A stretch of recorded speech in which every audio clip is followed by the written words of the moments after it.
Movie के start में हम एक फैमिली को देखते हैं जो हाईवे से गुजर रही होती है। तभी उस कार में बैठे छोटे बच्चे की मॉम उस बच्चे से बात कर रही होती है। तभी उनके सामने एक हिरण आ जाता है जिसकी कार से टक्कर हो जाती है और उसका पूरा खून कार पर लग जाता है। जिसके बाद उस बच्चे की मॉम उस कार को बड़ी ही मुश्किल से कंट्रोल कर पाती है। और अब जब वो फैमिली हाईवे के किनारे खड़ी होती है तो उस फैमिली का डॉग जो है वह जंगल के अंदर भाग जाता है और उस बच्चे के डैड अपने डॉग को पकड़ने के लिए उसके पीछे चले जाते हैं। जिसके बाद उस बच्चे के मॉम उस कार को अंदर से बंद कर देती है और तभी उसके सामने उसका डॉग आ जाता है जिसकी आधी बॉडी कट चुकी है और वो ये सब देखकर बहुत ही ज्यादा हैरान होती है। और तभी उस लेडी के सामने उसका हस्बैंड भी आ जाता है जिसका आधा फेस कटा हुआ होता है। ये देख वो लेडी जोर जोर से चिल्लाने लगती है। और इसके बाद यहाँ से सीन शिफ्ट होता है और हम ट्रिप को देखते हैं जो एक ड्रग डीलर से ड्रग ले रहा होता है और उस ड्रग डीलर का नाम रेड फोर्ट होता है। और यहाँ पर रेड फोर्ट ड्रग्स को टेबलेट की शेप में कन्वर्ट करके बेचता था। और जब रेड फोर्ट अपने कमरे में जाता है तो ट्रिप जो है उसके सभी ड्रग्स को चुरा लेता है। और तभी वहाँ पर रेड फोर्ट आ जाता है।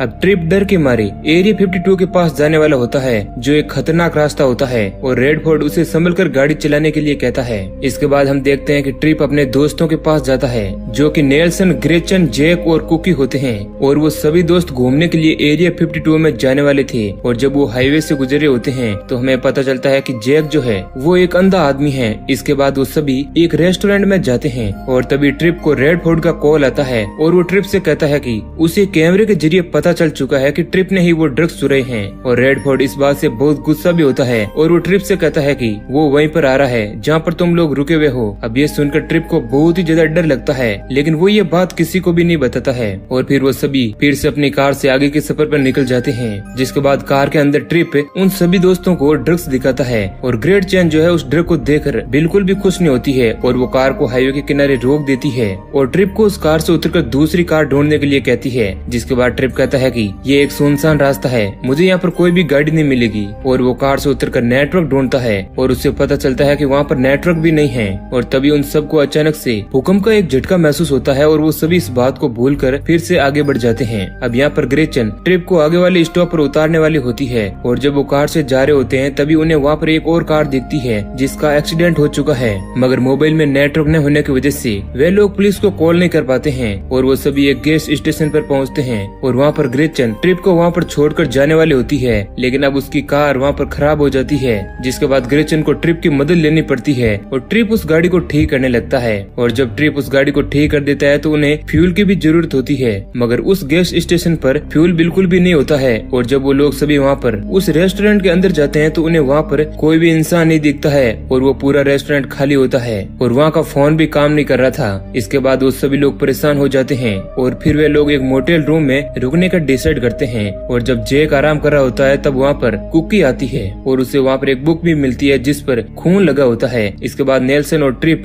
हर जगह फ्यूल ढूंढ रहे होते हैं लेकिन उन लोगों को वहाँ पर मरे हुए जानवर के अलावा और कोई भी नहीं मिलता है। इधर कुकी उस बुक को लेकर ग्रेचन के पास जाती है लेकिन उन दोनों को इस बुक के अंदर क्या लिखा है वो कुछ भी समझ नहीं आता है। तभी वहाँ पर ट्रिप आ जाता है और उन दोनों से कहता है कि वो फ्यूल को ढूंढने के लिए जंगल की ओर जा रहा है। और फिर ट्रिप फ्यूल ढूंढने के लिए वहाँ से निकल जाता है। और जब वो सभी आपस में बैठकर बातें कर रहे होते हैं तभी कुकी को रेस्टोरेंट के अंदर कोई खड़ा हुआ दिखता है। अब इसके बाद नेल्सन और कुकी रेस्टोरेंट के अंदर जाते हैं ये चेक करने के लिए कि आखिर वहाँ पर था कौन। लेकिन उन्हें अंदर जाने के बाद वहाँ पर कोई भी नहीं दिखता है। इधर हम ट्रिप को देखते हैं जो फ्यूल की तलाश में बहुत आगे आ चुका होता है और तभी उसे वहाँ पर एक फोन बूथ दिखता है। जिसके बाद वो उस फोन से कॉल करने की कोशिश करता है मगर वहाँ नेटवर्क फिर से चला जाता है। और तभी ट्रिप को भी वो आदमी दिखता है। अब ट्रिप उस आदमी से मदद मांगता है मगर वो आदमी कोई भी रिस्पॉन्स नहीं देता है। यह हमें पता चलता है कि वो आदमी और कोई नहीं बल्कि रेड फोर्ट होता है। जिसके बाद ट्रिप जो है उसे देखते ही वहाँ से भाग जाता है और एक बाथरूम के अंदर छुप जाता है और वहाँ पर भी रेड फोर्ट आ जाता है। और इधर जब जैक अकेला बैठा हुआ होता है तभी उसे एक परछाई महसूस होती है।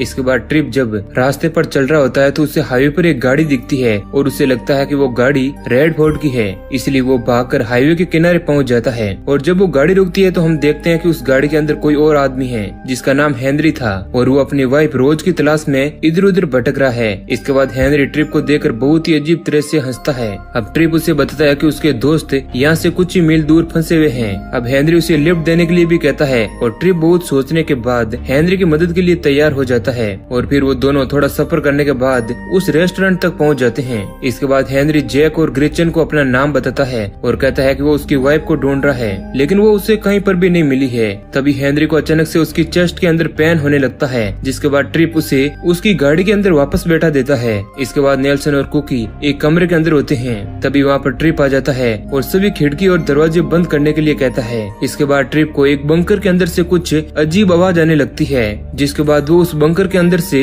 एक आदमी को खींचकर बाहर निकालता है, जिसका आधा शरीर कटा हुआ होता है। अब ये देख ट्रिप बहुत ही ज्यादा डर जाता है और हम देखते हैं कि वो आधा कटा हुआ आदमी वहाँ से रेंगता हुआ चला जाता है। इसके बाद ट्रिप समझ जाता है कि इस जगह पर बहुत गड़बड़ है, इसलिए वो लड़ने के लिए हथियार ढूंढने लगता है और वो हेनरी के पास जाता है। हेनरी ट्रिप से पूछता है कि तुमने यहाँ किसी आधे कटे हुए आदमी को देखा है क्या? तब ट्रिप कहता है कि हाँ उसने देखा है। जिसके बाद हेनरी ट्रिप को कहता है कि यहाँ पर ऐसे और भी लोग हो सकते हैं। और तभी हेनरी अपनी गाड़ी के अंदर चला जाता है और अचानक से उसे कुछ बदबू आने लगती है और हेनरी उस बदबू की वजह से वहीं पर दम तोड़ देता है।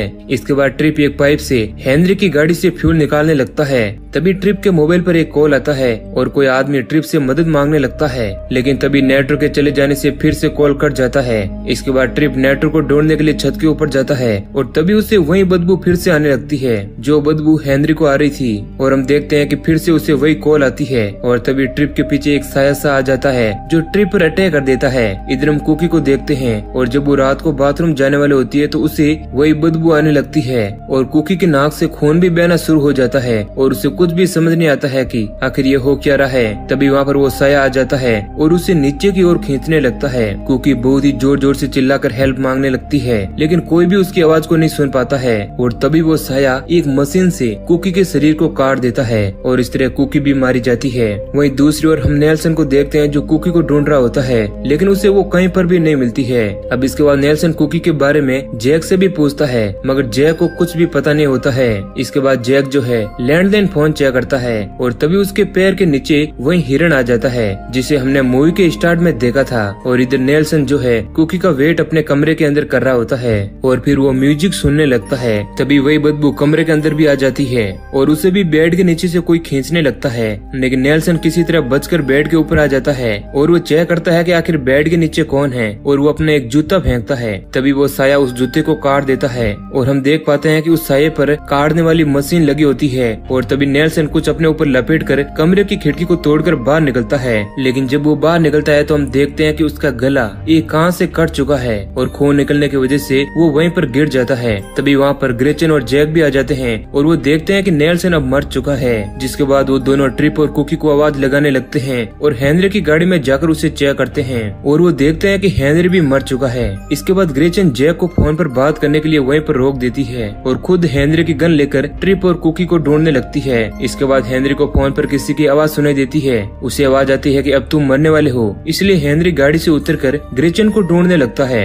इधर हम ग्रेचन को देखते हैं जो कुकी के पास बुक होती है उसे पढ़ने लगती है और तभी उसे रेड फोर्ट की आर्ट महसूस होती है, लेकिन उसे पीछे कुछ नहीं दिखता है। और जब वो अपने दूसरे कमरे में जाती है तो वहाँ पर दीवार पर बहुत कुछ लिखा हुआ होता है, जहाँ पर लिखा हुआ होता है कि या तो तुम्हें लड़ना होगा या फिर मरना होगा। और तभी ग्रेचन ये देखकर कमरे से बाहर आ जाती है। इसके बाद जैक जो है ग्रेचन को ढूंढता हुआ बहुत दूर चला जाता है और उसे भी कुछ आवाजें आने लगती है। और तभी वो साया वहाँ पर आ जाता है और उसे मारने की कोशिश करता है, मगर समय रहते वहाँ पर ट्रिप आ जाता है और उस साये पर गोली चला देता है। जिसके बाद वो साया वहाँ से भाग जाता है और हम देखते हैं कि उस साये ने ट्रिप के हाथ को काट दिया है। जिसके बाद ट्रिप जैक और ग्रेचन को लेकर हथियार वाले कमरे में आ जाता है और उन दोनों को हथियार देता है ताकि वो उस साये से लड़ सकें, लेकिन वो साया वहाँ पर आ जाता है और फिर यहाँ पर ट्रिप उस साये से लड़ने की कोशिश करता है और अपने दोनों दोस्तों को वहाँ से भगा देता है और आखिर में वो साया ट्रिप को जान से मार देता है। इधर जैक और ग्रेचन गाड़ी के ऊपर आ जाते हैं और जब ग्रेचन गाड़ी को स्टार्ट करके वहाँ से जाने वाली होती है तभी हम देखते हैं कि ट्रिप ने उस गाड़ी से पहले ही फ्यूल निकाल लिया होता है। इसके बाद ग्रेचन भी गाड़ी के ऊपर आ जाती है। तभी वो साया वहाँ पर बार बार आने लगता है, जिसके बाद ग्रेचन बार बार गोली चलाकर उसे वहाँ से भगाती रहती है। इधर जैक जो है गाड़ी के नीचे गिर जाता है और जब वो ऊपर आने की कोशिश करता है तो वो साया वहाँ आकर जैक को भी मार देता है और जैक गाड़ी पर उल्टा लटक जाता है। और जब जैक उस साये का मास्क हटाता है तो हम देखते हैं कि वो साया एक घोस्ट है और फिर वो घोस्ट उन दोनों को वैसे ही छोड़कर वहाँ से चला जाता है। इसके बाद ग्रेचन जैक को शांत करा के उस फ्यूल बॉक्स को उठा लेती है और गाड़ी में फ्यूल भरने लगती है। तभी वहाँ पर वो गोश्त फिर से आ जाता है और ग्रेचन उस पर अटैक करके एक गाड़ी में चली जाती है और उस गाड़ी को पूरी तरह से लॉक कर देती है। तभी वह गोश्त गाड़ी के ऊपर आ जाता है, जिसके बाद ग्रेचन उस गोश्त को गाड़ी से नीचे गिरा देती है और जब वो गोश्त गाड़ी के सामने खड़ा हो जाता है तो ग्रेचन उस गोश्त को गाड़ी से टक्कर मार देती है और गाड़ी लेकर वहाँ से भाग जाती है। और जब सुबह होती है तो वो गोश्त फिर से गाड़ी के ऊपर आ जाता है, जिसके बाद ग्रेचन गाड़ी को फुल स्पीड में चलाती है, जिस कारण गाड़ी का एक्सीडेंट हो जाता है और ग्रेचन भी बेहोश हो जाती है। तभी वहाँ पर रेडफोर्ड आ जाता है और उसे जगाता है और हम देखते हैं कि अब वहाँ पर पुलिस भी आ चुकी है और छानबीन करने लगती है। इसके बाद हम फ्लैशबैक का सीन देखते हैं जब ग्रेचन ने हाईवे के किनारे गाड़ी रोकी थी और तभी वहाँ से हेनरी की भी गाड़ी गुजरती है और रेडफोर्ड की गाड़ी भी पीछे पीछे वहीं से निकलती है और उन सभी का हेनरी की गाड़ी से एक्सीडेंट हो जाता है और उन सभी की मौत भी हो चुकी थी और अभी तक वो सभी आफ्टर लाइफ जी रहे थे, मतलब मरने के बाद की जिंदगी। और वो गोश्त जो है उन सभी की आत्मा को लेने के लिए आया था, मतलब कि जब उन्हें भूकंप का झटका लगा था उस वक्त वो सभी मर चुके थे और इस एक्सीडेंट में जैक और ग्रेचन जो है वे बच जाते हैं, इसलिए वो गोश्त के अटैक से बच जाते हैं। और इसी बीच रेडफोर्ड उन्हें देख लेता है और पुलिस को बुलाकर उनकी मदद करता है। और हमने मूवी के स्टार्ट में जो फैमिली देखी थी वो फैमिली भी हिरन के टकराने से मर गई थी और उनकी सोल को लेने भी वही गोश्त आया था। अब मूवी के लास्ट सीन में हम जैक और ग्रेचन को देखते हैं जो जख्मी होते हैं और उन्हें अपने आफ्टर लाइफ के बारे में कुछ भी पता नहीं होता है और इसी सीन के साथ मूवी एंड हो जाती है। तो दोस्तों अगर ये वीडियो आपको अच्छा लगा है तो लाइक जरूर करें। ऐसे ही और इंटरेस्टिंग वीडियो पाने के लिए चैनल को सब्सक्राइब करें।